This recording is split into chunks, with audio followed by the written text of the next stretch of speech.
Okay, I'd like to call the meeting to order. Before we get started, I'd like to acknowledge that this meeting takes place in the traditional and ancestral territory of the Mi'kmaq people. We are all treaty people. So approval of the agenda in front of us. There is one addition to the in-camera portion of the agenda, which would be 4.2. It's under accusation, sale, lease, and security of municipal property. So that can be added to the in-camera part. I'll need a motion for that. So moved by Councillor Sanford, seconded by Deputy Mayor. All those in favor? Motion carried. And so we need a recommendation to approve the agenda as presented with the changes. Moved by Councillor Duggan, seconded by Councillor Sanford. All those in favor? All those opposed? Now we'll move on to number 4, which is approval of the minutes. Is there a mover? Moved by Councillor Bertle, seconded by Deputy Mayor. All those in favor, your right hand. All those opposed. Thank you very much, everyone. So now we move on to a very important part of the night. So I'd start with our volunteer appreciation presentations. Nice to see so many people here tonight.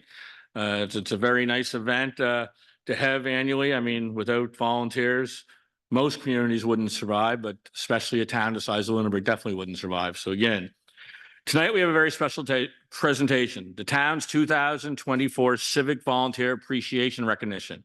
We honor the selfless commitment of the countless individuals who generously donate their time and skills to various causes and organizations within our community. Your tireless endeavors enrich our daily lives, and for that we extend our heartfelt thanks. National Volunteer Week in Canada was last week, April 14th to the 20th. This year's theme is Every Moment Matters. It highlights the importance of every volunteer and each contribution they make at a moment when we need support more than ever. The sharing of time, skills, empathy, and creativity is vital to the inclusivity, strength, and well-being of our communities. In honor of National Volunteer Week 2024, we celebrate the power of our combined efforts. With every act of kindness, every display of generosity, and every pledge to volunteer, we intricately connect the threads of our small town. This year, we are honored to recognize Karen Beals and David Jarvis, Wendy Dean, Diane Johnson, Jennifer Mason, Letitia McPhail, Noah Rumpke, Ruth Ann Witcher, and Danelda Richards. Luneburg wouldn't be Luneburg without the good work of these folks and many others. So please join me, and when your name is called here on the riser, for your token of thanks and appreciation on behalf of the town. We'll also be presenting a certificate of appreciation from our federal member of parliament, Rick Perkins, tonight as well. They'll do a picture. And then when this is part of the agenda is finished, we're going to take a 10-minute recess so you can have pictures done with other family members or guests that are with you. So thank you very much, and we'll proceed. Karen Beals and David Jarvis, please come forward.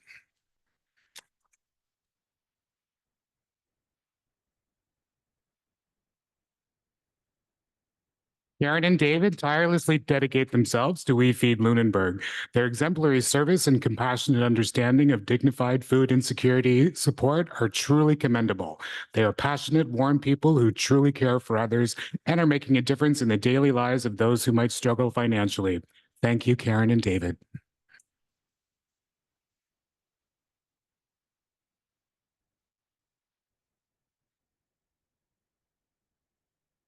Wendy Dean, please come forward.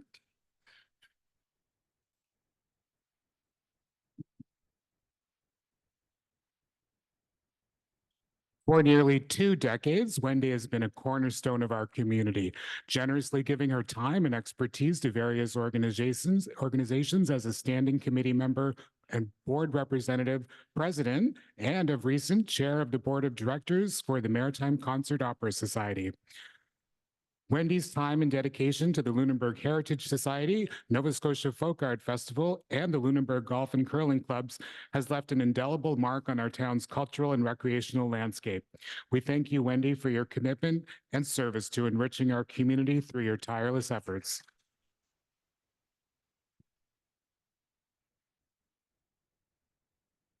Diane Johnson, please come forward.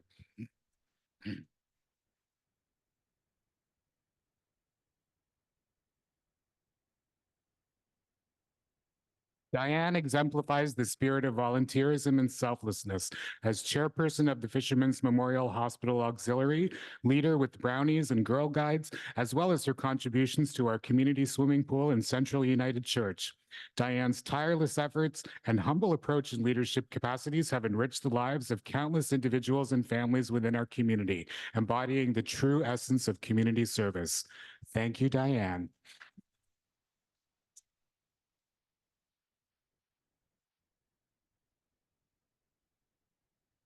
Jen Mason, please come forward.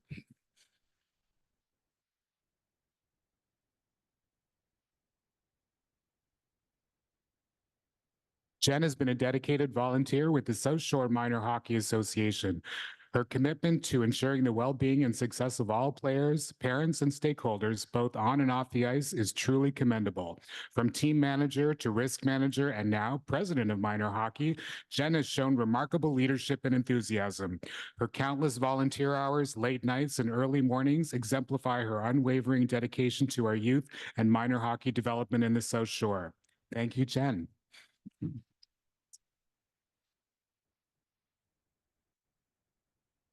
Next is Letitia McFall. Letty's not available to join us in person tonight, but is at home watching online. Letty's volunteer dedication enriches our community in countless ways. She commits over 300 hours a year to multiple not-for-profit organizations, including Second Story Women's Center, Luneburg Foundation for the Arts, Luneburg Dock Fest, Folk Harbor, Heritage Society, and the list goes on. Her tireless efforts at various summer festivals, events, and the consignment shop contribute immensely to the vibrancy of our town. Letty's passion for preserving cultural heritage, coupled with her advocacy for equity and inclusion, embodies the spirit of our community. Thank you, Letty.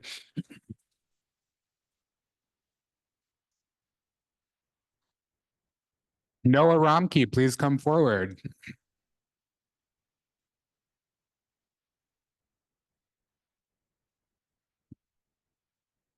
Noah has exemplified the spirit of volunteer and service from a young age, joining the Luneburg and District Fire Department junior firefighters at 12 years old, and later transitioning to the regular volunteer force at 18. His rapid progression to the position of captain is a testament to his leadership, courage, and unwavering dedication. Noah's journey serves as a shining example of the vital role young people play in safeguarding our community. Thank you, Noah.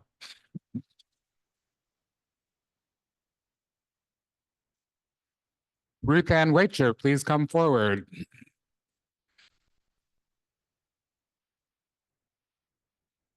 Ruth Ann has a dedicated and compassionate heart, exemplified by her long-standing support of the South Shore Hospice Palliative Care Society and many other local charities. Ruth Ann shows true generosity and community spirit by organizing successful fundraisers to raise vital funds for those in need. Her efforts have made a meaningful difference in the lives of individuals and families facing difficult times. Ruth Ann's commitment to serving others reflects the very essence of our community values. Thank you, Ruth Ann.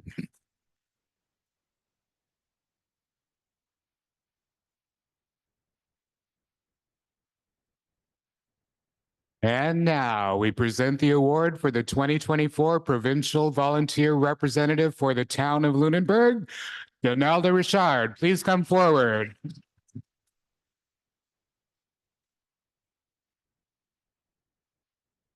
Donalda's compassionate spirit illuminates her volunteer work at the Veterans Unit in the Fishermen's Memorial Hospital.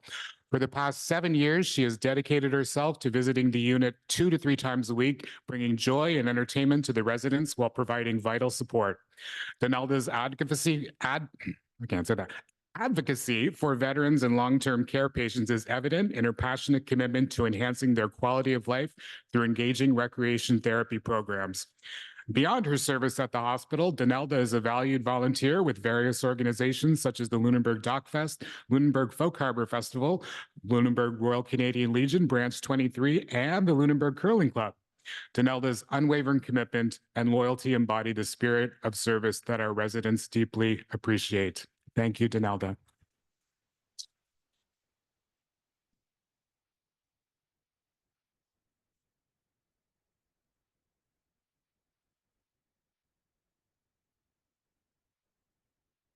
And Donalda will represent Lunenburg at the 50th Annual Provincial Volunteer Awards in Truro on September 18th.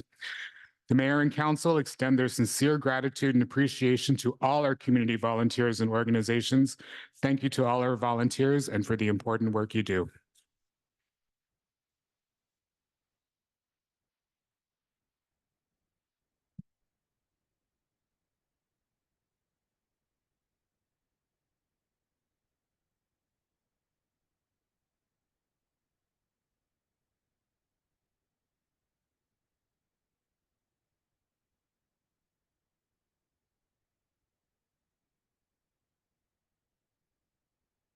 Thank you very much, everybody. And now we'll have a little recess so people can take some pictures with their friends and family they brought with them, and we can go from there. Thank you.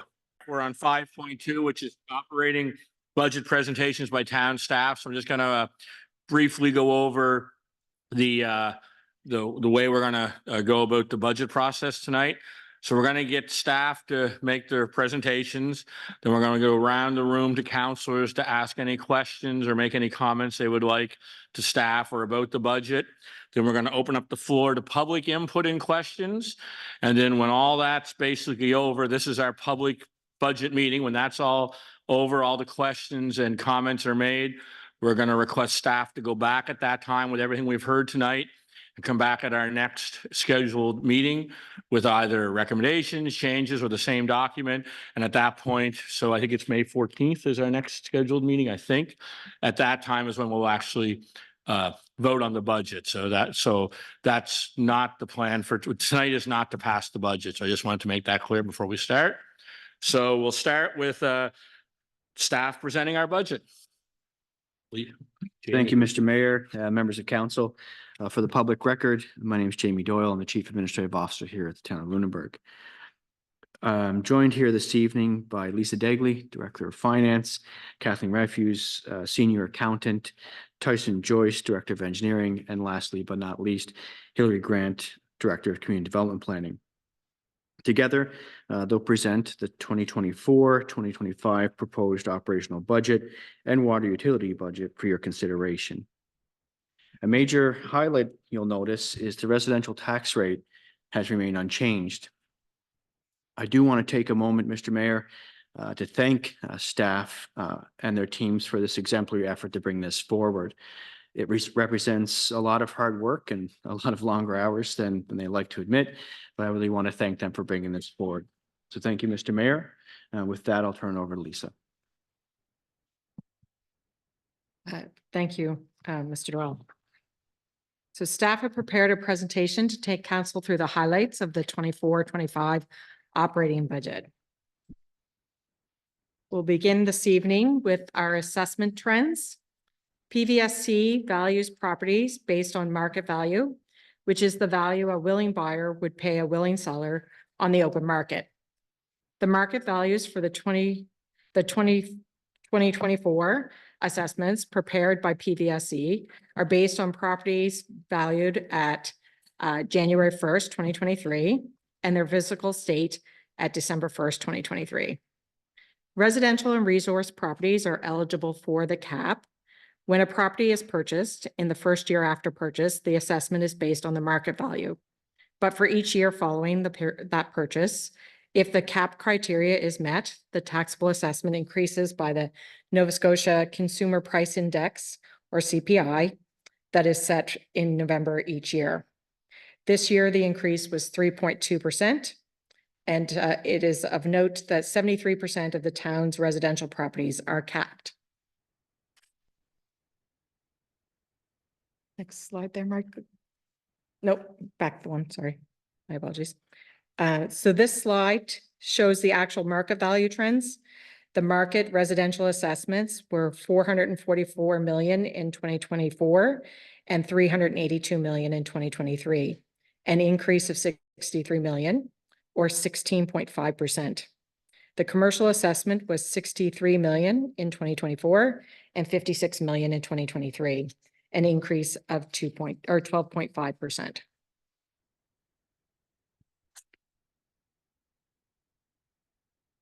The draft budget before council this evening is in balance. The total revenue and expenditures equaled just over $10.8 million. This slide shows the various revenue sources that fund the town's operational budget. The draft budget is funded with no increase to the residential or commercial tax rate. The draft budget reflects a sewer rate adjustment of 4%, which is the Nova Scotia CPI from 2023. The D-transfer tax is unchanged at 1.5%, with 1% or $350,000 for capital and 0.5% for operational revenue, which is estimated at $175,000. Recreation and other rates have also been adjusted by the 2023 Nova Scotia CPI of 4%. Residential taxes fund 43.3% or just under $4.7 million of the budgeted revenue. Commercial taxes fund 18.6% or just over $2 million of the budgeted revenue.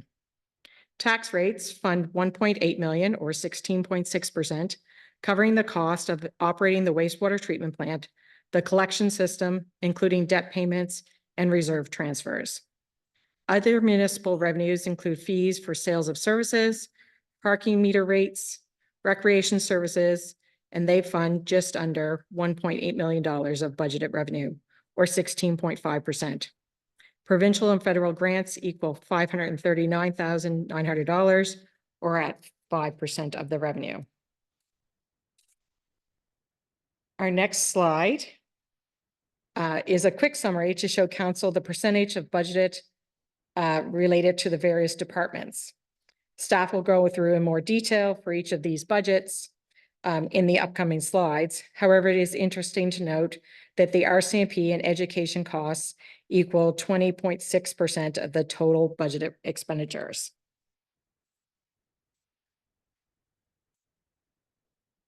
The next slide reviews our mandatory expenditures. So for fiscal 24-25, our mandatory expenditures have increased by $133,735, the majority of which is RCMP and education. Per the new memorandum of understanding with the province, they have agreed to absorb the costs associated with mandatory municipal contributions for corrections and housing affected 24-25 going forward. So these funds have been redirected to our capital reserve to support infrastructure. We begin the departmental budget overviews with general government, which has a change of 5.2% or just over $53,000. This division is responsible for the legislative, governance, and financial operations of the town. Council honorariums are increasing by CPI or 4%, as noted before. The budget increase equals $4,700. There are increased costs for town hall operations and maintenance, the majority of which relates to the building condition assessment at $40,000. Overall, professional fees have decreased by $15,000, with the policy and bylaw reviews being undertaken by in-house staff. Election costs are budgeted at $22,000, which also covers new IT technology for the incoming council. In 22-23, council approved significant improvements to our low income tax exemption program. And at that time, it was also noted that income brackets would be adjusted annually by CPI. With the 24-25 adjustments, taxpayers with income under $44,720 can apply for exemptions ranging from $250 to $1,000. Last year, this program supported 43 taxpayers.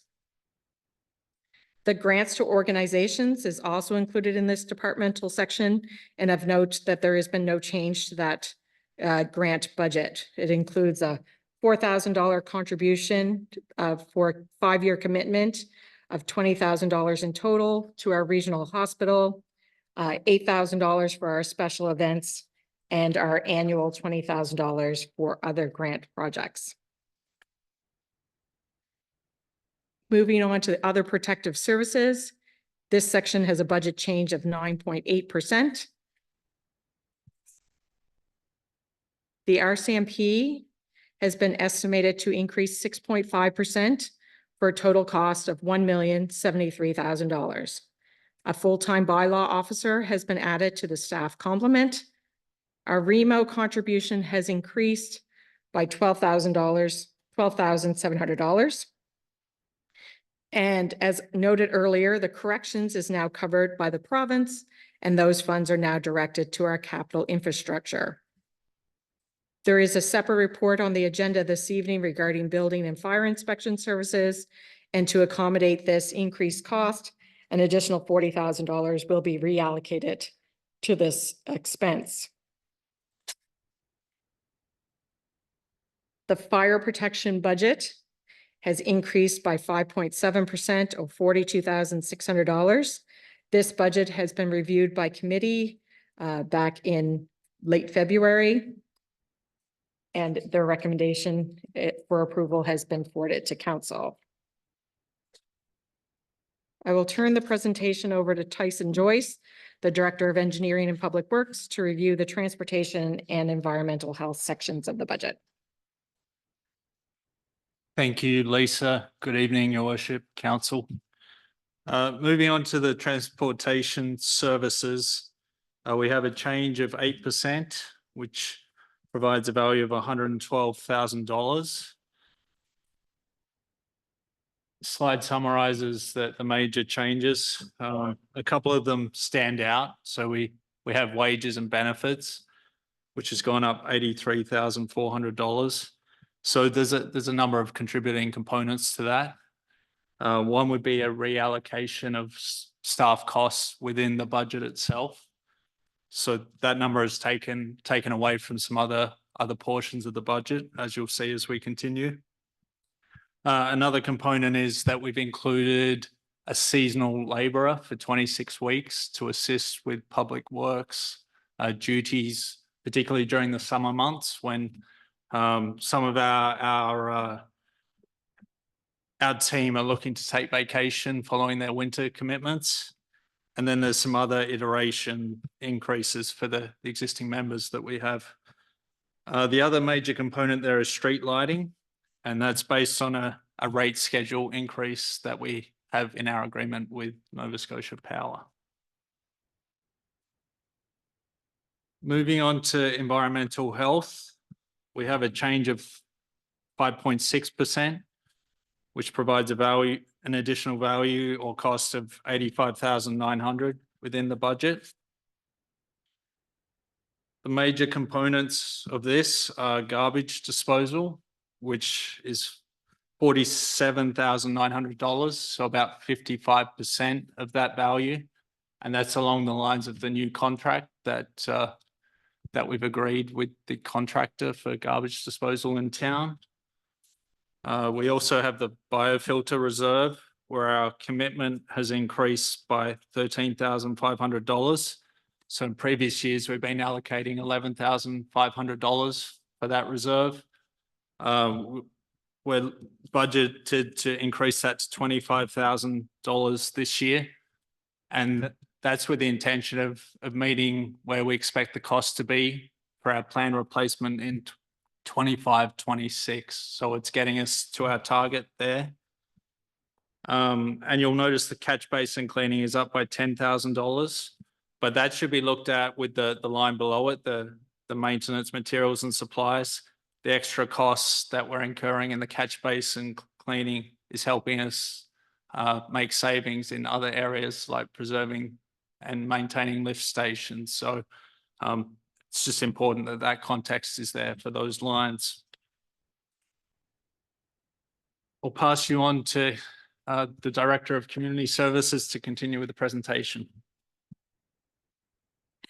Thank you so much, Tyson. The Community Development Services budget is $1,016,400, or 9.3% of the town's operating budget.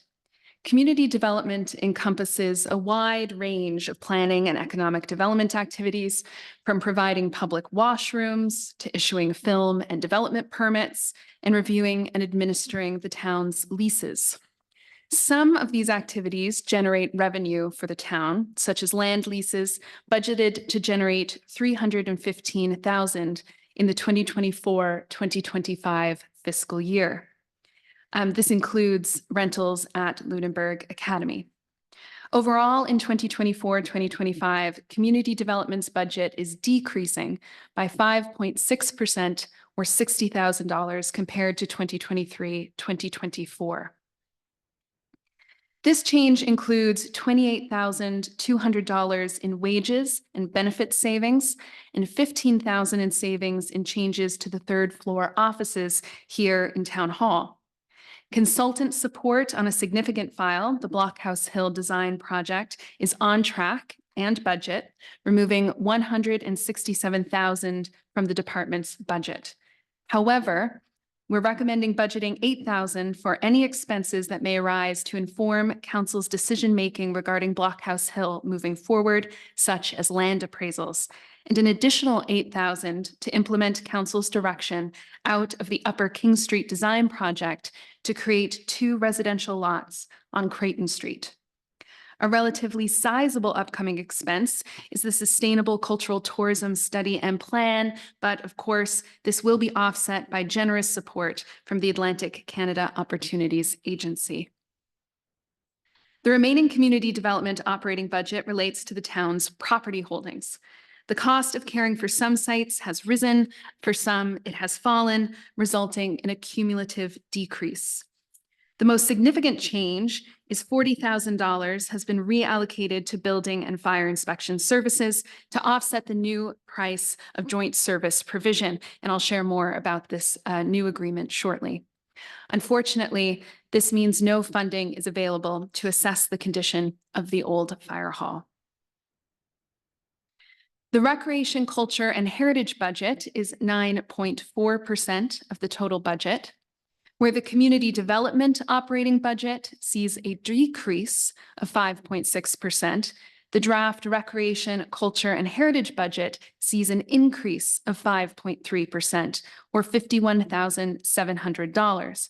Any increase can, of course, be off-putting, but please keep in mind that across the 2 budgets that fall under the Director of Community Development, there is an overall decrease of $8,300. We are, in essence, budgeting more equitably, balancing town expenditure between planning and economic development, and culture, heritage, and recreation. To operate our recreation facilities safely, we added an additional staff member to recreation. More staff was needed to cover the recreation center and arena's current rental and programming schedule, which is budgeted to generate $323,800 in 2024-2025. The cost of utilities and insurance for our recreation facilities has also increased.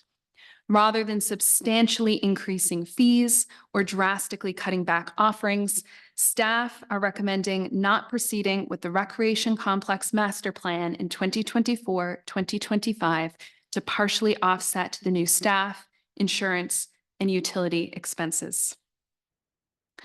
Other budget changes are a salary, training, and promotion decrease from the heritage budget. This better reflects staff time currently dedicated to heritage work. The budget for the joint UNESCO advertising has been removed, but note that $2,000 in advertising is budgeted under economic development. The $4,000 for accessibility is part of the $24,000 spread across the town's budget, since accessibility touches every aspect of municipal work. Every public sector body must have an accessibility advisory committee per the Nova Scotia Accessibility Act. And with that, I'll turn the presentation back to Director of Finance, Lisa Dagley. Thank you, Hillary. Turning to fiscal services. Fiscal services includes our principal debt financing, reserve transfers, and mandatory provincial education expense. This budget has increased by 20.6%, which is just over $525,000. The education amount has increased by just under $140,000. With the redirection of amounts previously spent on corrections and housing, $73,000 has been budgeted to be contributed to the capital reserves. An additional $175,000 has been included in the budget for the same purpose, for a total of $248,000. This is the minimum amount that should be considered to be allocated to our general capital program.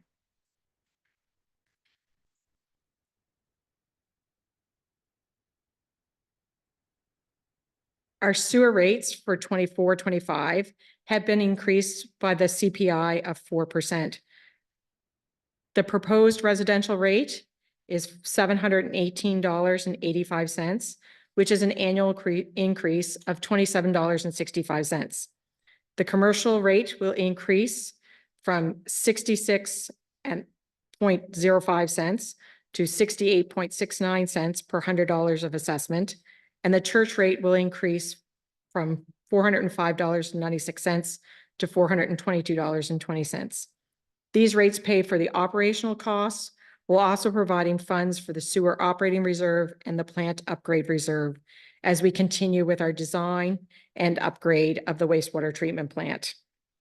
At March 31st, 2024, the upgrade reserve has a balance of $572,000, and it is anticipated at March 31, 2026, that it will have $1.1 million, which is our current anticipated completion date for the upgrade. As previously noted, the proposed tax rates in this draft budget remain unchanged.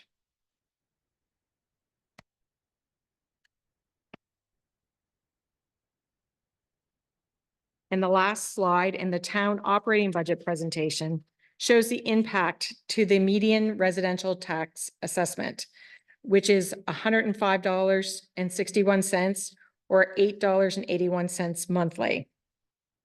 As noted, the rates have been unchanged, and they have been unchanged for residential for the last 4 years. Staff also have a brief summary for the water utility budget before wrapping up our presentations for this evening. So we'll move on to that.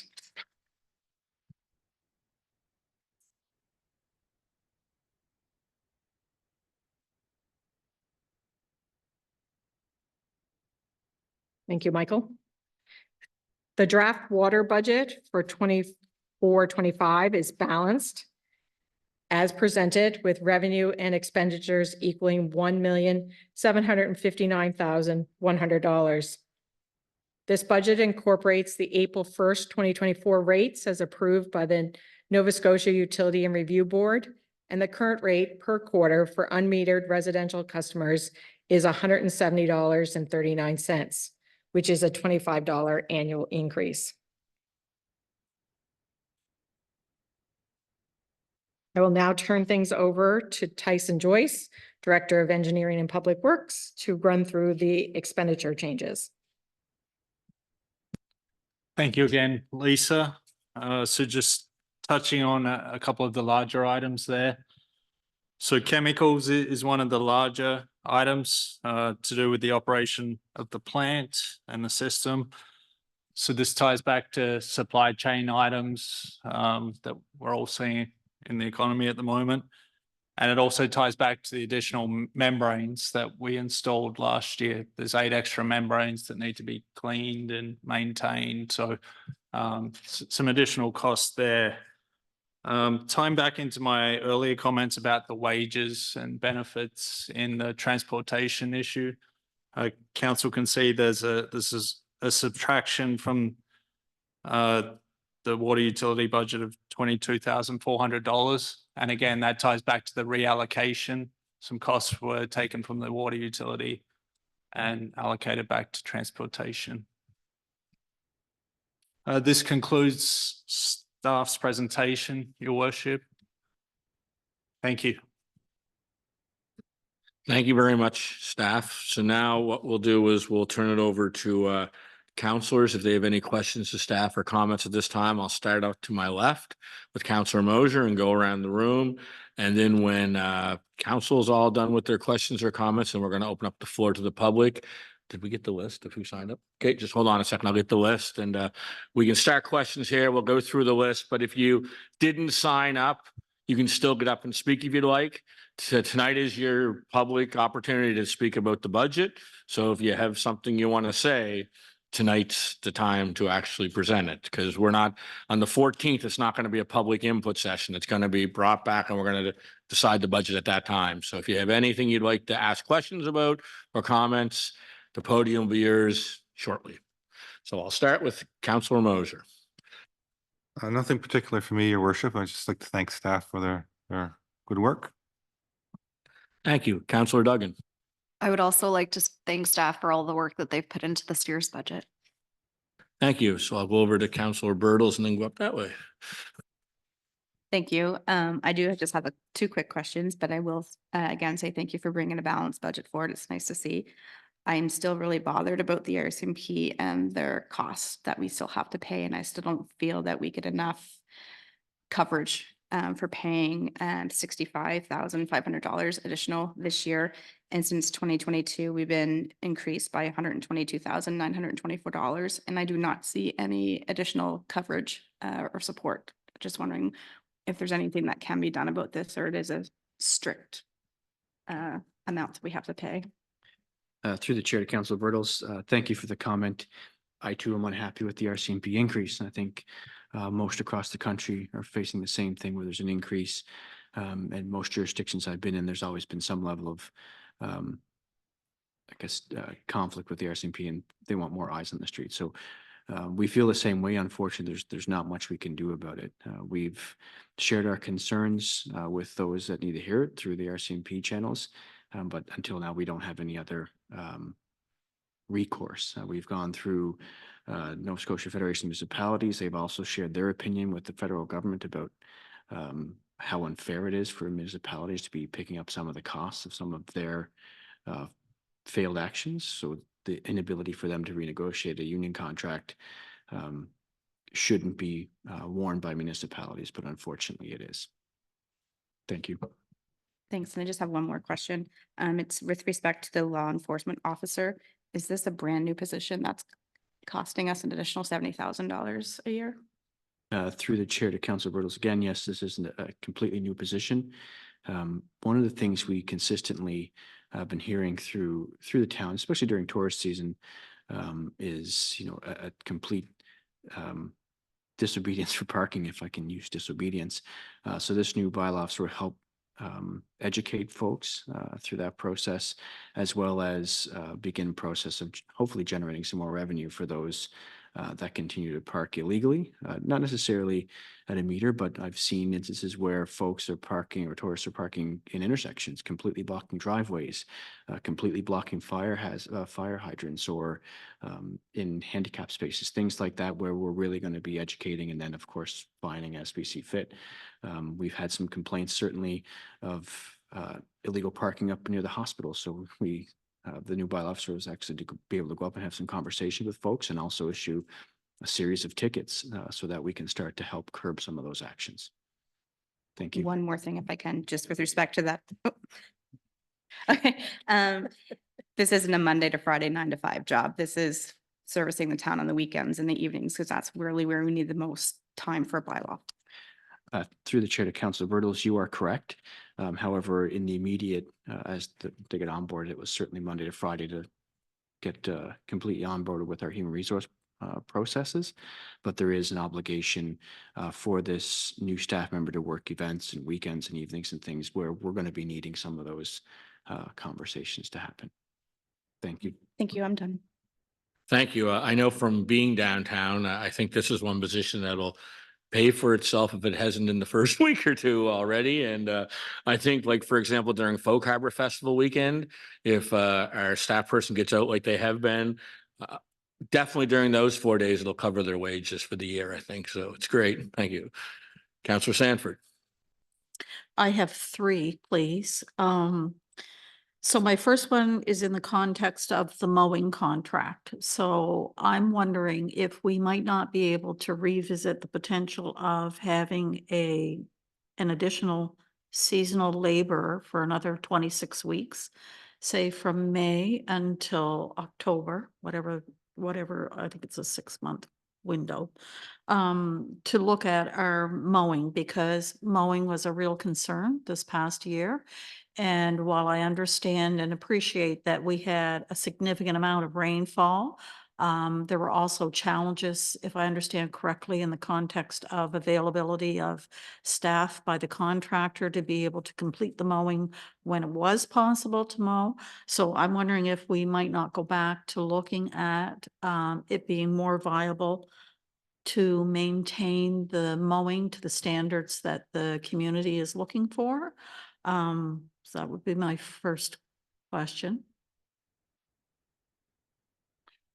Through the chair to Councillor Sanford, if I understand correctly, you want us to take it back, revisit the mowing contract and understand if there's a cost benefit to hiring a seasonal labor to complete the work. One thing we will also look at is the value of having that in-house versus contract. So not just from a cost perspective of being able to rely on internal staff member to direct them as needed. Okay. Thank you. Thank you. My second question is with the recent contract for the campground generating $20,000 in income for the town. I'm curious as to where that money gets allocated, and I had a couple of suggestions if it were possible to make suggestions. So my first question is, where does that money get allocated in our budget? Through the chair to Councillor Sanford, thank you for the question. I'll direct it to Lisa Dagley. So that would fall in our lease revenue. I just have to find the right page for you.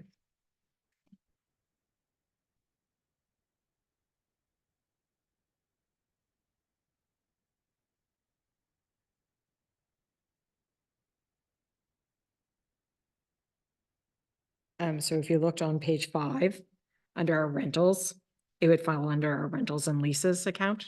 Typically, that's where that money would be.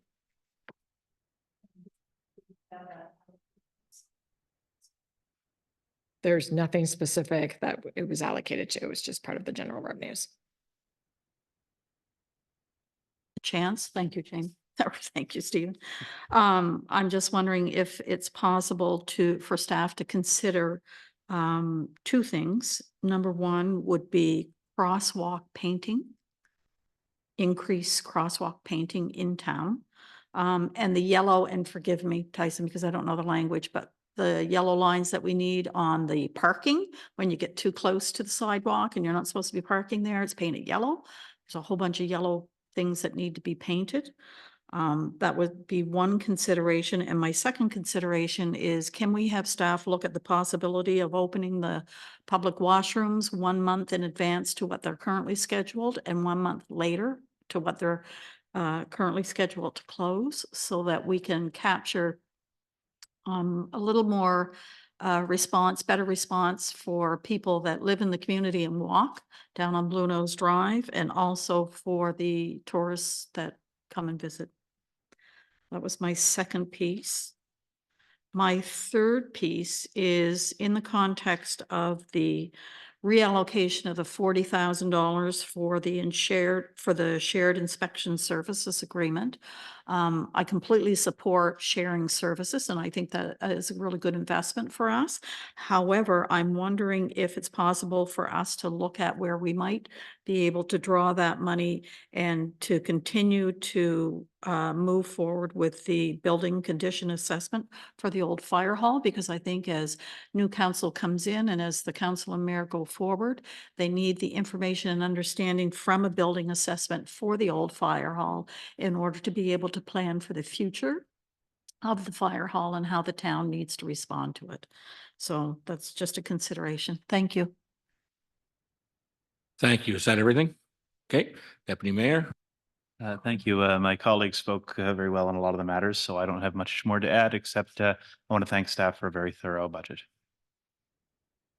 Thank you. And I'd like to just start by thanking staff. The budget was very detailed, very well done. There's not a lot of changes that can be made. We're very limited with our funding resources at this point. So again, thank you very much. I do have a couple of comments I just want to make. One is it's very nice for the government to take away $73,000 worth of payments that they're going to now take over, but increasing our education and RCMP costs by $190,000. So we're still in the negative $113,000, but it was very nice of them to take that over. So again, it's still costing us more money in the end. And the other thing is, if you look through the budget, this council, or maybe not this council, but a future council very soon is going to have to take a hard look at our recreation facilities in the community center building, in my opinion. We can't just keep bleeding money in that facility. And now with our insurance companies cracking down on us and telling us we need someone on site at all times, there are no exceptions, blah, blah, blah. All of a sudden, we're renting that building for, say, I'll just use $25 for a birthday, and we have to have a staff person there before it opens, during the event, and afterwards. So we're not really a hit of the game. So it's something we have to look at moving forward. Obviously not in this budget, but moving forward, that's going to be a serious discussion that a future council is going to have. You know, maybe there's other options with that building, but with insurance costs, as you can see in this budget, in almost every category rising and making it tougher and tougher for us to do things, i.e. we have to have more staff available because we have to have people in that building when there's an event there, no matter what it is. So it's costing us much more money. And that was we just, you know, found that out in the last couple of months. They treat municipal governments different than they do private businesses, insurance companies do. So that's where we're liable more, you know, to a bigger degree. So that's something that a future council is definitely going to have to look at. And, you know, last thing I'd like to say, that's sort of a volunteer thing. I think that would be kind of cool for council and the mayor, maybe some Saturday, to go out and paint some of the lines and some of the crosswalks in the town. I think that would be a great bonding exercise for us all. And if Tyson would get us some stuff, I'd love to do that. So if you guys are all game, we'll see if Tyson can help us organize it, and we'll do that some Saturday, and we'll probably end at 2 Lincoln Street. So that's all. Okay. So now we'll move on, and we'll go to the public input part of the agenda, which the first speaker didn't disappoint me again tonight, Robert Young.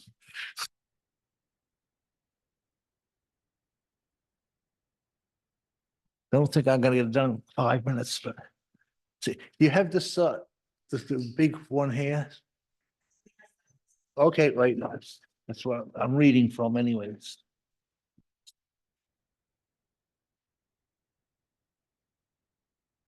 Okay, page 4, deed, capital reserve fund and operating fund, transfer tax.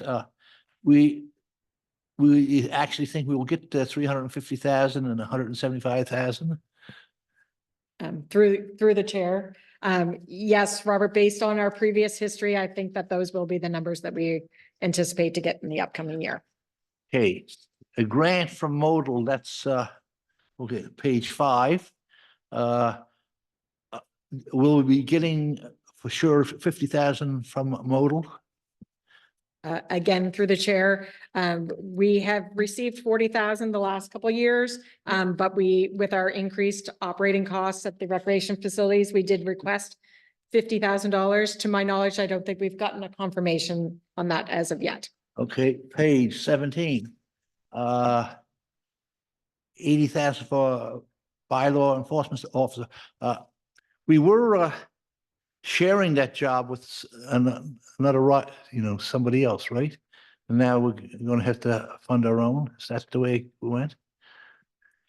Through the chair, to Mr. Young, that's correct. So we used to have we still do, we'll be phasing out a contract with the town of Bridgewater, where they send a parking enforcement officer over for a few hours each week. The problem of that was we were missing big portions of our tourist season, as well as different times and fractions of our tourist season. So this new officer is certainly more inclusive and meets our needs to help ensure that we have some organized chaos in the parking downtown. Okay. Thank you. Page 19. This has to do with the firefighters. Recognition dinner, $2,500. That would be free meals for their firefighters and their spouses, right? Correct? That is for their Okay. annual banquet. That is correct. Okay. Through the chair. What I would do is invite the public and charge them for a dinner, you know, $20 or $30 for, is rubber chicken, is it? Anyways, that would be as a fundraiser, and they could meet in public with the firefighters and thank them and pat them on the back and shake their hand and all that sort of stuff and raise money, and they can do with the funds raised as they wish. And the second thing about the fire department, if they want to raise some more money, rather than go around knocking on doors, which they haven't done for years, they're all burnt out. That's for sure. You have T-shirts, rather than sell them, entice people to make a grant or to the fire department, you know, $500 or $1,000, then give them as a T-shirt as a reward and a thank you. So that's something to put in your hat and think about. And you would want them to pay in advance before they get the T-shirt, and any color that they wish. I want the fire engine red. So, you know, that's something for you to think about now.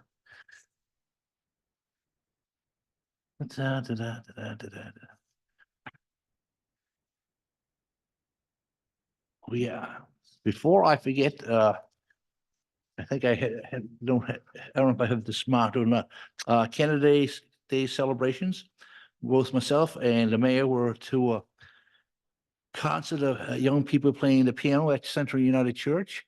Perhaps something to think about. Have those students play down on the waterfront if it's fine weather, or in the auditorium over at you know, the gymnasium. That's page. Oh no, that's something completely different. Anyways, I never seen so much talent. They were 8, 9, and 10-year-olds playing Mozart, Bach, and Beethoven, and it was just fantastic. It's the talent that we have around here. You know, I don't want to see it go to waste. You know, give it to the public, put them out on the finger off, and hook up your microphones and stuff, and tell everybody to bring a chair to sit on and sit back and enjoy it. Anyways, what else? Yeah. I don't like the hot dogs that we serve at the July 1st thing. I'd buy a higher quality, larger hot dog, and even if you have to change a charge for you know, $1 a dog or $2 a dog, I pay that. Now let's see, Luneburg Academy, we're spending $80,000 on fuel. I want you to look into putting a geothermal unit up there. I don't know if the ground would be good enough for it. You know, it has to have a certain amount of ground, or if you've looked into that already, because I asked you to, because the home base center is geothermal, and probably cost, I don't know how much the capital cost would be, but it would be clean. Besides being clean energy, it would keep the money in the town. That's what I'm getting around. And the same with this building here. When you were talking about getting federal money for that, include the geothermal in the expenses of what you want an improvement in here. Let's see. Is that it? Okay. Oh, I didn't get everything done I wanted. Okay. So there's my suggestions. Thank you, Robert. Staff will take notes. Next on the list is Jesse Ward.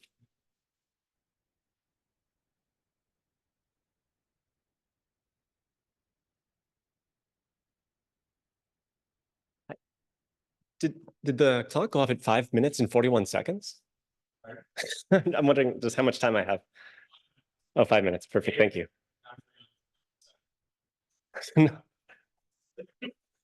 Perfect. I'll try and not, yeah.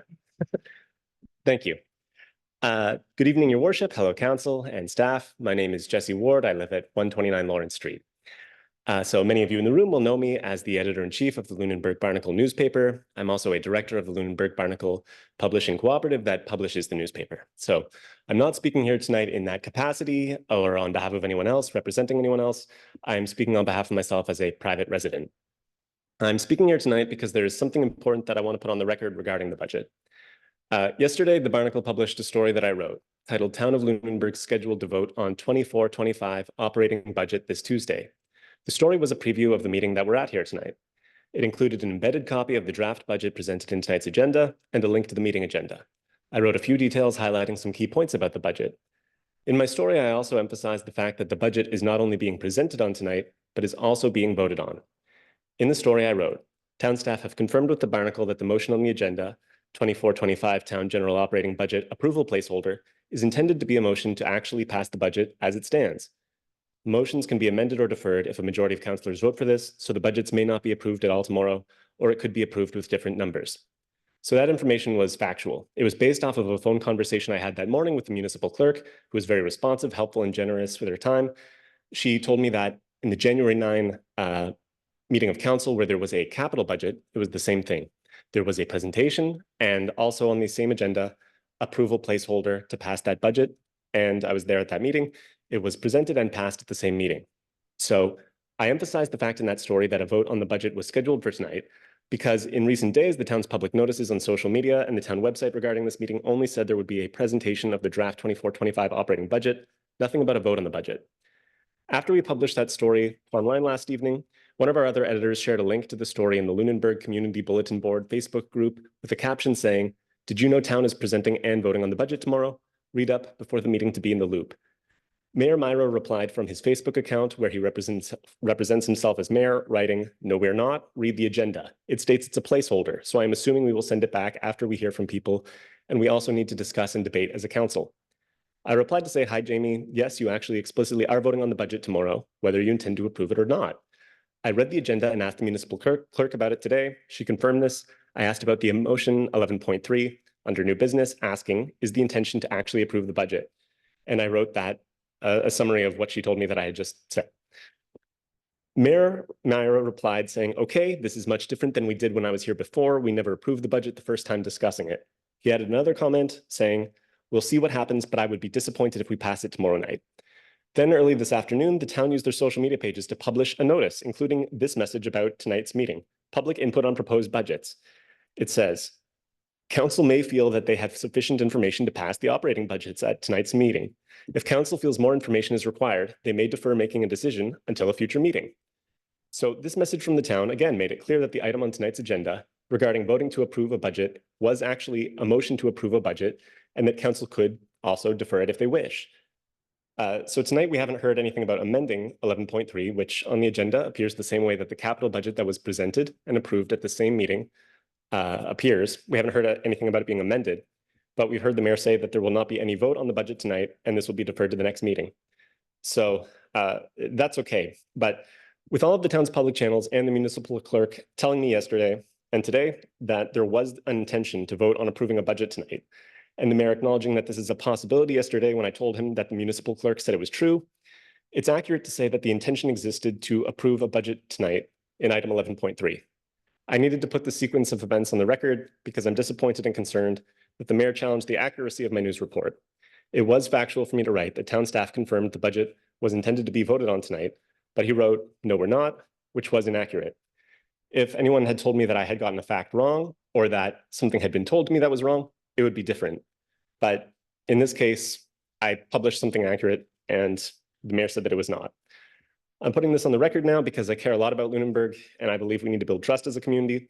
That's why I volunteer multiple hours of my time every week to produce original news reporting about this community. I'll end it there. I just wanted to have this on the record because I think it's important. We need to have a good relationship as media and public representatives. And that means taking the time to check our statements before we speak. I always make sure that I do. And I always respond if anyone has questions about anything I say that may be open to interpretation. But in this case, I think it was clear. Thank you.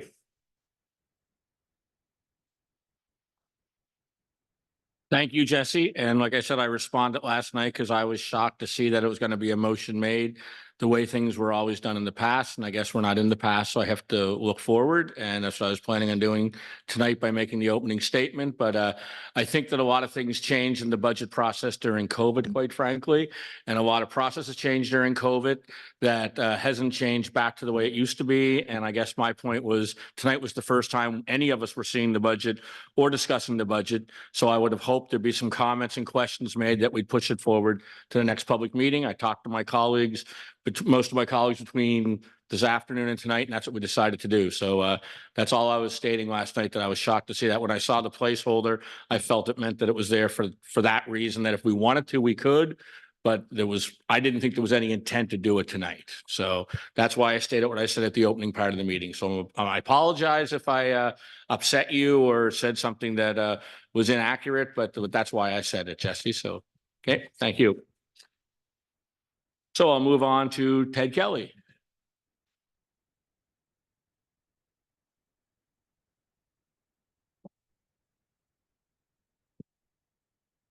Thank you, Your Worship.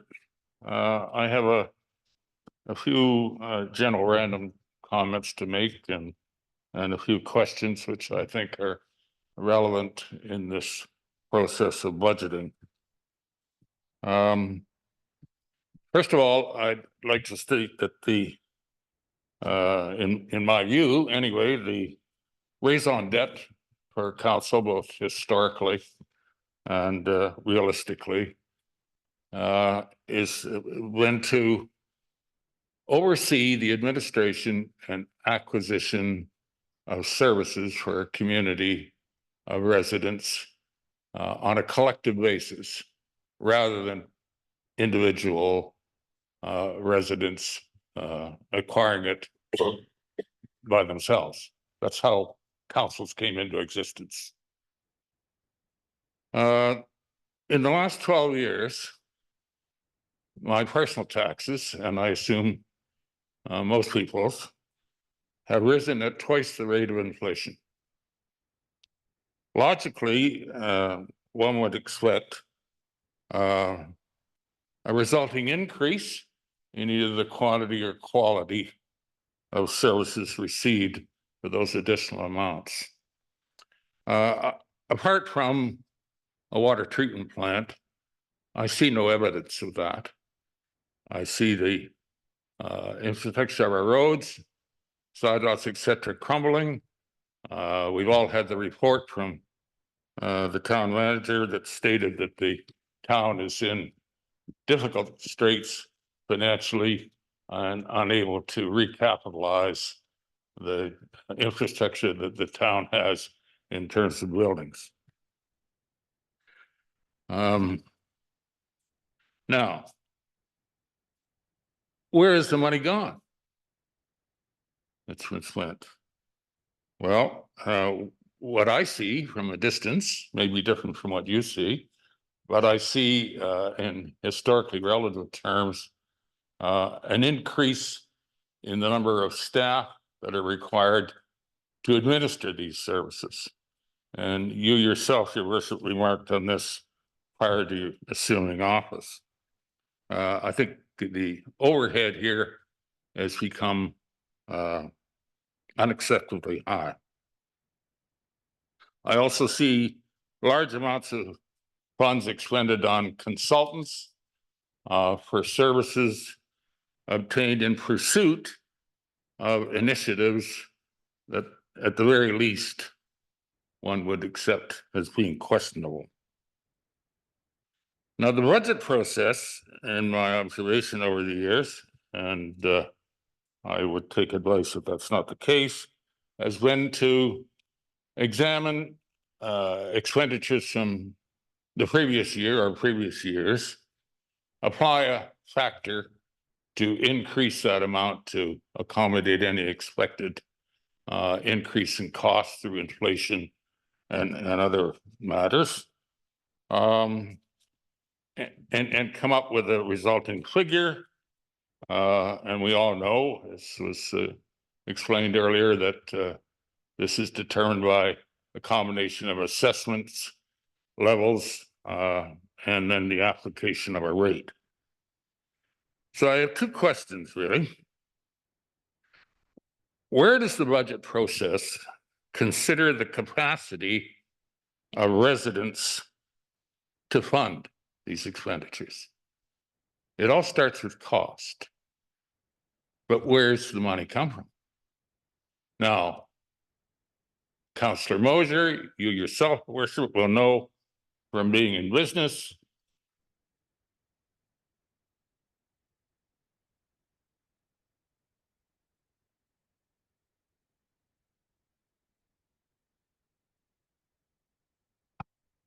sorry, is that better? Pardon me. So my question would be, what metrics are used to assign or to assess rather how effective these expenditures are that you make? Are there, for example, acceptable levels of overhead cost per dwelling unit, per level of assessment? How do you know that the expenditures you are making are represent an effective application of best practice? How do you compare? Now, the literature on this sort of subject is full of all sorts of academic studies that relate to it, but I see no evidence that that's ever taken into consideration in this town.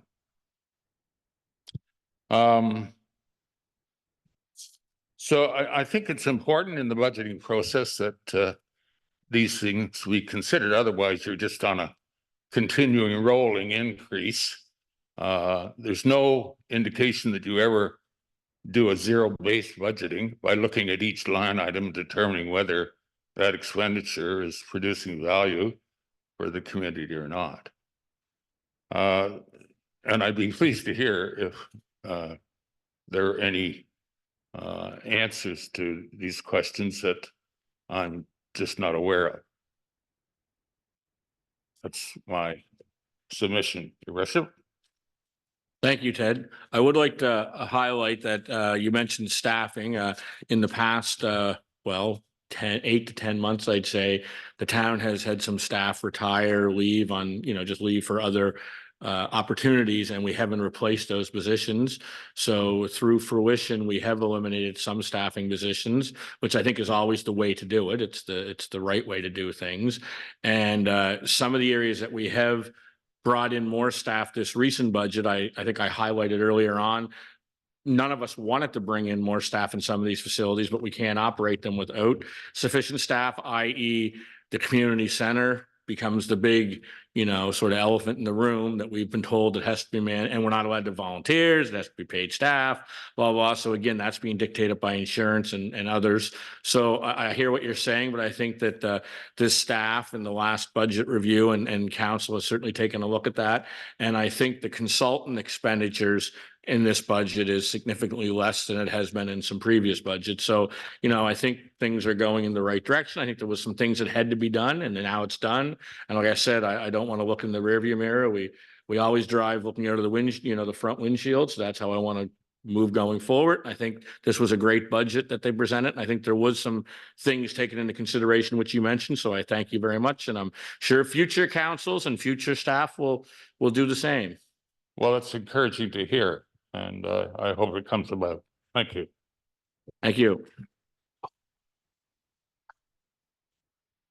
So since this is the public input part of the budget process, if you have anything you'd like to say, there's the podium. So for now, have your say, or forever hold your peace, so they say. So Duncan?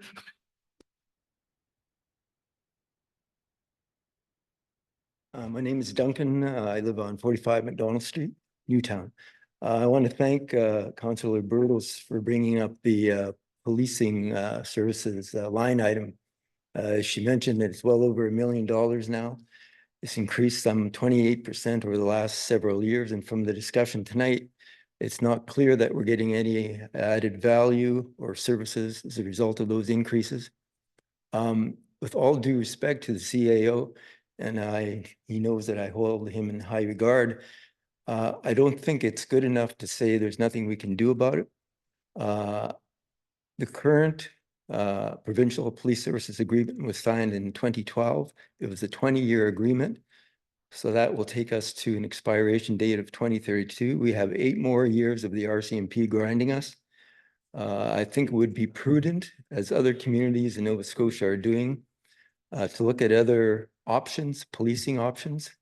And I think it would be prudent for us to consider what the consequences, the process, the penalties associated with terminating the current agreement.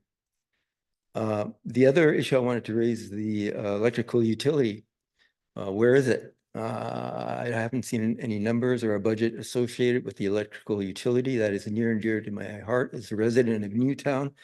We've been experiencing an unacceptable, in my view, number of power outages since January.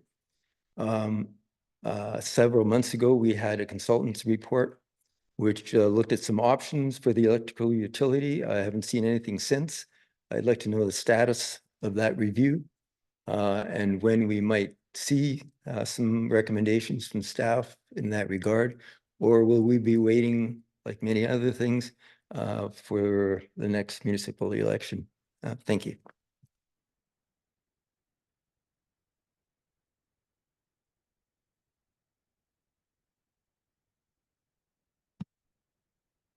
Through the chair, thank you, Duncan, for the comments. And by no means did my comments to Councillor Bertels suggest that we're not looking at other options. We've had many conversations with other jurisdictions, particularly Town of Bridgewater with their police force, and what it looks like to understand if they're to help us versus the RCMP. To get out of the current contract, it is incredibly costly. One of which I don't think we're alone across this province, across the country for that matter, of those jurisdictions that are relying on RCMP to question the costs associated there. So it's not that we're tying our hands of it, it's trying to understand the best options that we have. As for the electric utility, we are positioning ourselves to bring this forward as soon as we can. You did, and the public has seen a consultant's report that speaks to the options that are available. We needed to put some more financial measure to each of those options to present some information that's accurate so council can make a decision on the future of the electric utility. So I think given everything that's been happening in recent few months, it's important that the electric utility have a standalone item on a council agenda so that we can have a fulsome conversation as opposed to being mired in other items as well. So I hate to say sit tight, but it is something that we're trying to schedule appropriately so that comes forward so we can have a discussion. Thank you, Mr. Mayor, and thank you, Duncan. Thank you, Jamie. Thank you, Duncan. So anybody else have anything they'd like to bring up on the budget process?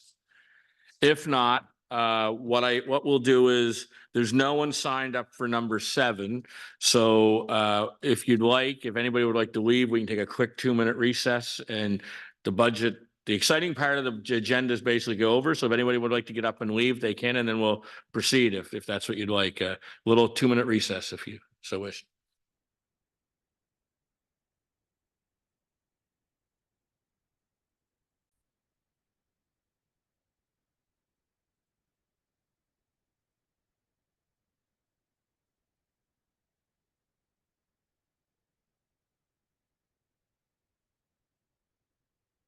Okay, thank you, everyone that's stuck around, and thank you for your patience. And we're going to move on to number 8. It's a proclamation request for Lyme Disease Awareness Month. There's a recommendation in front of us that council proclaim the month of May 2024 as Lyme Disease Awareness Month in the Town of Luneburg. Is there someone ready to move that recommendation? Moved by Councillor Mosier, seconded by Councillor Bertels. Any questions or comments? All those in favor, raise your right hand. All those opposed. Just some correspondence under 8.2. That's for the record. And then we have no public hearings, information meetings or appeals, no real business arising from the minutes. So now we're going to move on to number 11. And there's a recommendation under 11.1 Sustainable Infrastructure Fund that council directs staff to revise the street extension policy and create a sustainable infrastructure fund in 24-25. That's the first recommendation. Is someone willing to move that? Moved by Deputy Mayor, seconded by Councillor Mosier. Any question, discussion on the motion? All in favor, raise your right hand. All those opposed, thank you very much. Recommendation number 2, that council defer reviewing cost sharing requests made under the street extension policy until after the Sustainable Infrastructure Fund is created. So is there someone willing to move that recommendation? Moved by Councillor Bertle, seconded by Councillor Sanford. Any discussion, questions on the motion? Seeing none, all those in favor, raise your right hand. Opposed, motion carried. 11.2, inspection services agreement. Recommendation in front of you that council accept the inspection services agreement as presented in attachment A. Anyone prepared to make that recommendation? Do you want staff to tell us about it first, or? Okay, whichever one on staff is going to do that, that'd be great. Thank you. Thank you. And once again, I'm Hillary Grant, Director of Community Development. So, as you know, the municipality of the District of Luneburg currently provides Luneburg with building, fire, and dangerous and unsightly premises inspection services under a joint service agreement set to expire on September 1st, 2024. Staff firmly believe that continuing our partnership alongside the region of Queens Municipality and the town of Bridgewater is in the best interest of our community. This collaboration ensures reliable, high quality, and consistent inspection services across the region at a reasonable rate. Inspection services are paramount in upholding compliance with building codes, fire regulations, and provisions outlined in the Municipal Government Act. They safeguard lives, properties, and the environment from potential risks associated with inadequate construction and fire hazards. Additionally, these services contribute to community accessibility by enforcing built environment standards that increase inclusivity for individuals with disabilities. We believe that continuing joint inspection services offers numerous advantages for Luneburg. Pooling resources and sharing inspection costs result in significant savings for the town, particularly given the specialized nature of inspection services overseen by the Nova Scotia Building Code Training and Certification Board.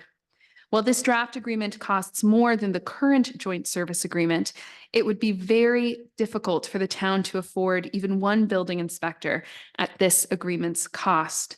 The joint service model, in contrast, provides access to a diverse pool of qualified and experienced inspectors familiar with our unique building stock and Lunenburg's other challenges. Sharing resources allows for more comprehensive coverage and availability of inspection services.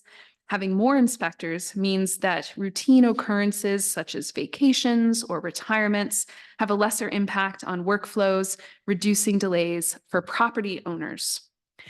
Under this draft agreement, each municipality's cost will consist of a base charge and a use charge. The base charge covers administrative expenses. Half of the administrative expenses are shared equally amongst the signatories. The other half is based on each municipality's property assessment. The use charge is based on how much of the service or how many inspections are undertaken within a municipality per year. Staff have accommodated the approximately $40,000 price increase while still presenting a balanced budget this evening. Staff strongly feel that, despite the increase, the joint service agreement remains the most sustainable option for providing these essential services, both financially and operationally. Thank you. Thank you very much. Is there any other questions on the recommendation? So I need a mover. It's been moved by councillors. It hasn't been moved. We stopped in the middle. So we need a mover and seconder. So Councillor Bertle's actually moved it. Councillor Sanford, do you want to second it? Okay, it's been seconded. So you have a question then? Okay, go ahead. Sorry about that. That's all right. I was I confused jumped too. ahead. So because it was indicated in the budget that I'm sorry, let me start back for a minute.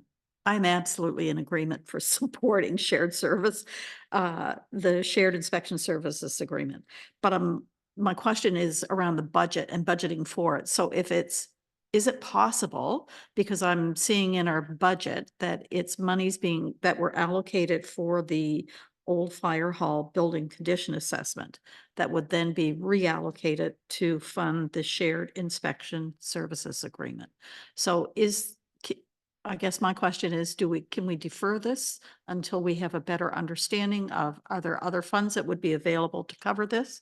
Or is it only fundable from that particular budget line item? Through the chair to Councillor Sanford, I'll ask Lisa to chime in a bit after I speak. I think if we had to pick between both of them, certainly the inspection services have priority in our paramount services because we are required to supply those inspection services. As we were preparing and after we had prepared the budget is when this agreement came through from the other group to have our council consider it. I don't think we're alone in the fact that other groups have had the budget already prepared, but I also don't think some of the others share our same fiscal constraints. So I think if I had to choose one, I certainly would pick the services as opposed to the building assessment. Now we'll take it away and see if we can find the funding for the building assessment for the old fire hall. I'm just not sure what that looks like. As Lisa had mentioned, we are pretty tight with this budget right now. Like there's not a lot of room for movement upward or downward for that matter. So I think if you allow us, we can take that back and find the money, but I think the preference would be to allot the 40,000 to this agreement to get that done and over so we can move forward. Thank you. Lisa, do you have anything else to add to that? Thank you. Thank you. Can I answer your question? Okay, we're ready to ready to vote on the motion. All those in favor, raise your right hand. All those opposed, thank you very much. 11.3, we've moved to the next scheduled meeting. And we'll move on to 11.4, we'll do the same. 11.3 and 11.4, we'll do at our next scheduled meeting on May the 14th. And now we're on to notice of emotions. Yes, notice of motions, information requests, and council reports. So we have a couple there, and then it's around the table for council. So I'll start with the two notice of motions, and Councillor Sanford, the floor is yours. So at our last meeting, I was hoping that we could make application, direct staff to make application to the Canadian Housing Infrastructure Fund. I was very excited to see the opportunity for us to perhaps move forward. And Tyson, I was glad to see you're back because I was hoping that maybe if you could just share with us where we are currently with the report on the assessment for the,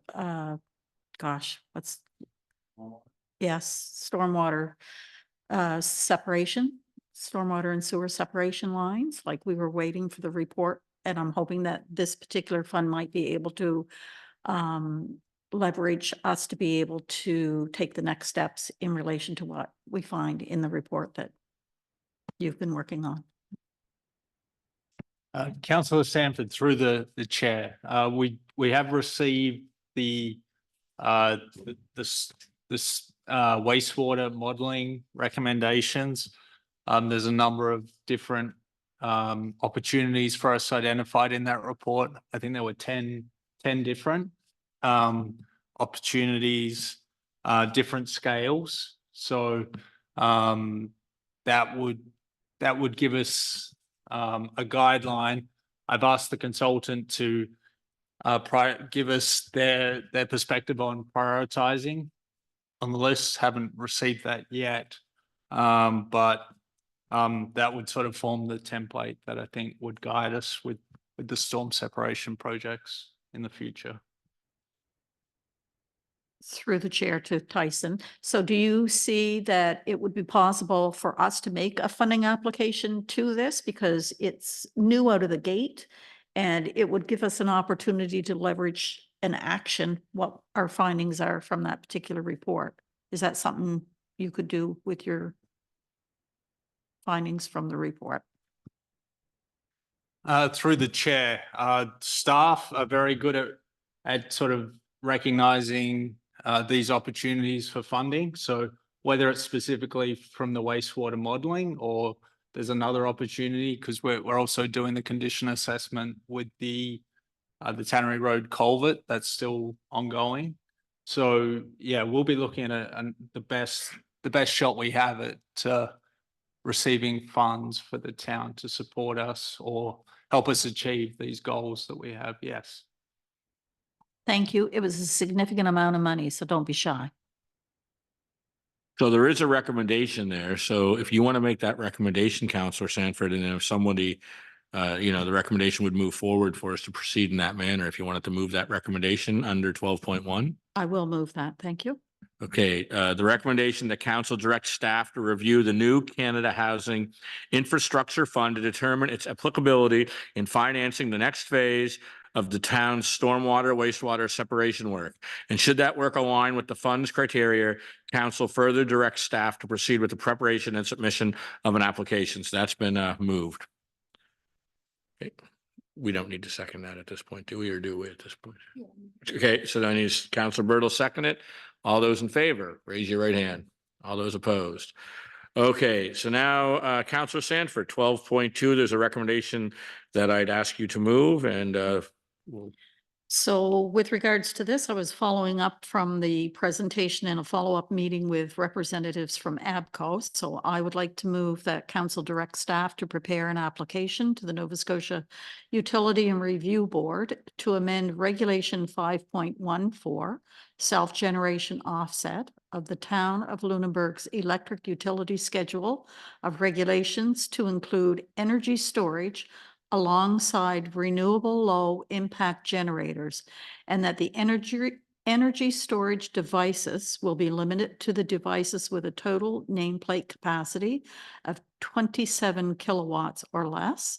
And to support this application, the town will hire a third-party consultant to prepare the submission to the NSUARB, and ABCO will be required to cover the cost of the consultant to a maximum of $20,000. So that's been moved. Is there a seconder? And seconded by Councillor Bertels. Any discussion on the motion? Councillor Mosier. Thank you, Your Worship. The only issues I have with this is that this is, I think, well, certainly way beyond my pay grade, for one thing. And where we're, on the eve of, finally coming to some grip on what we're going to do with our electric light utility, I just think it might be better left until we at least make that decision first. If we make that decision first, this is something that, I would, wholeheartedly support. But I think at this point in time, it might be when we're chasing our tail. Okay, before anything else is said about this recommendation, I've just realized reading it again, this is about ABCO. So I'm going to ask the deputy mayor to take the chair and I'm going to just go sit in the stands a second and declare a conflict because my son works at ABCO.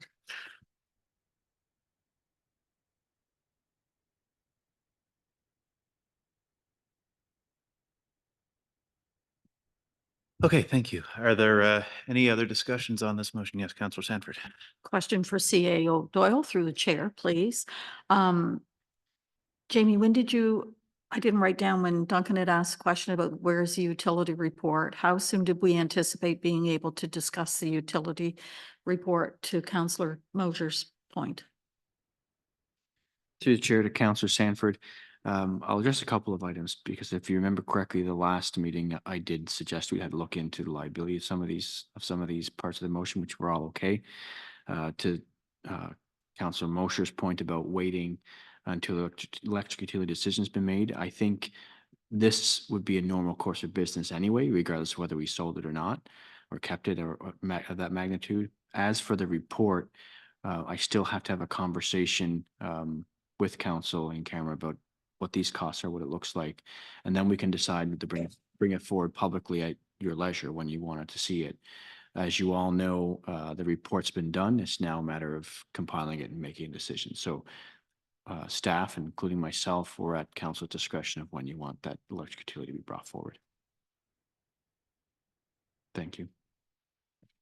Thank you. Yes, Councillor Sanford. Thank you. So for clarification and to make sure that I understand correctly, I'm hearing you say if we moved forward with this motion, it would be a matter of a process of business. It doesn't have to wait for the actual report to be vetted through council first. Is that correct?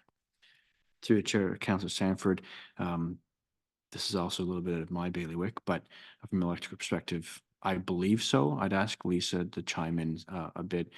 She's been dealing with this one quite intimately with our consultant, but I don't think that this motion would unduly interfere with the decision of the electric utility. Actually, Jamie's last line, sentence sort of captured it, you know, we could move forward with this without making any decision on the utility. Thank you. Thank you. Are there any further discussion on this motion? Okay, it was seconded, correct me? Yes, thank you. Okay, so no further discussion. I'll ask for the vote. All those in favor?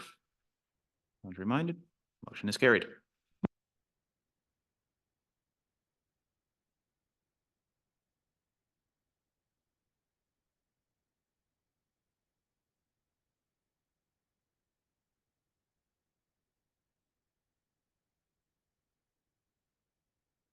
Thank you, Deputy Mayor. And so now we're just going to start. I'll leave it with Councillor Sanford, and then we'll go to Councillor Birtles, to Deputy Mayor, and around the room again like we usually do. So Councillor Sanford. Thank you, Mayor Myra. Mine is a personal comment. I just wanted to share with my councillors, my council colleagues and the community. And that is for personal reasons. Again, this is personal. Just to let you know that we're going to be downsizing our home. So you're going to see our home on Montague Street come up for sale. And I just want to take this time to reassure council and the community that I will be completing my term on council. Thank you. Thank you, Councillor Sanford. And I guess, you know, there's still months to go in your term, but again, thank you very much for everything you've done for the community, and the community will be, you know, sorry to see you leave. But, you know, I know it's personal things you're leaving for, and I wish you nothing but the best, and hope to see you in future, maybe on the other side of the province. Thank you. Councillor Birtles. I'm good, thank you. Deputy Mayor. Nothing to report, thank you. Councillor Mosier. Yes. This is budget related as staff goes back to you know, to reevaluate the comments that we've had tonight's meeting. I would just like to, you know, put my 2 cents in that I don't think our rate should change. Our tax rates should remain the same regardless of what changes they make. And if they do make any changes, if they make cuts from the budget, I would suggest that it would come from lowering service levels, and any savings that they would make, that would increase the reserves. Thank you, Councillor Mosier. Anything else? Councillor Duggan. Nope, I'm good, thanks.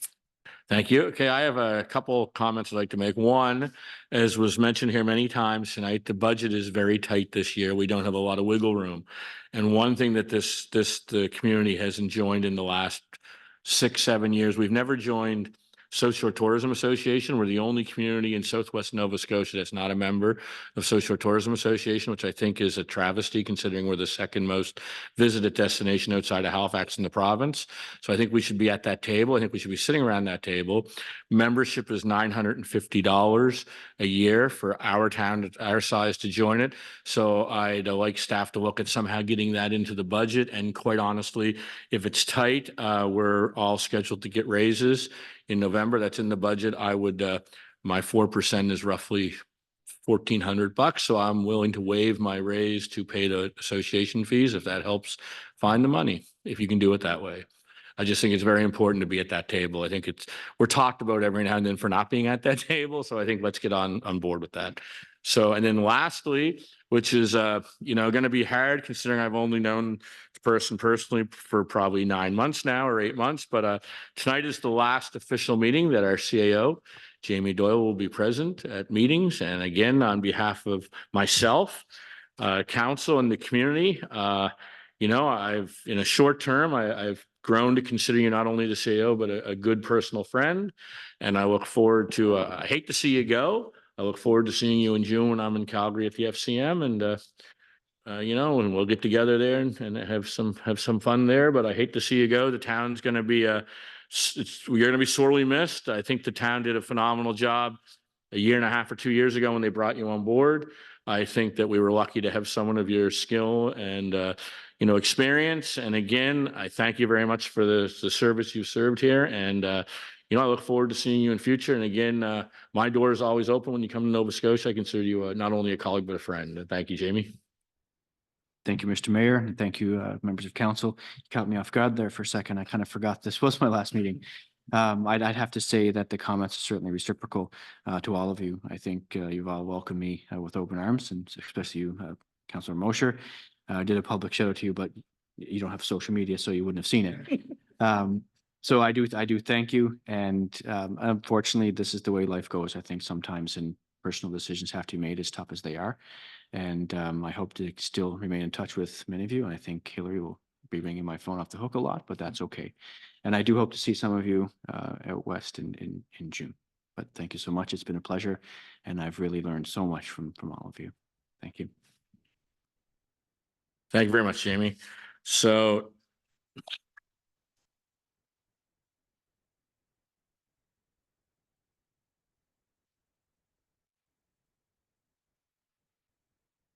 nothing under 13, 14, there's a recommendation that we move in camera. So I'll get a motion to move in camera at this time. So moved by Councillor Duggan, seconded by Councillor Mosher.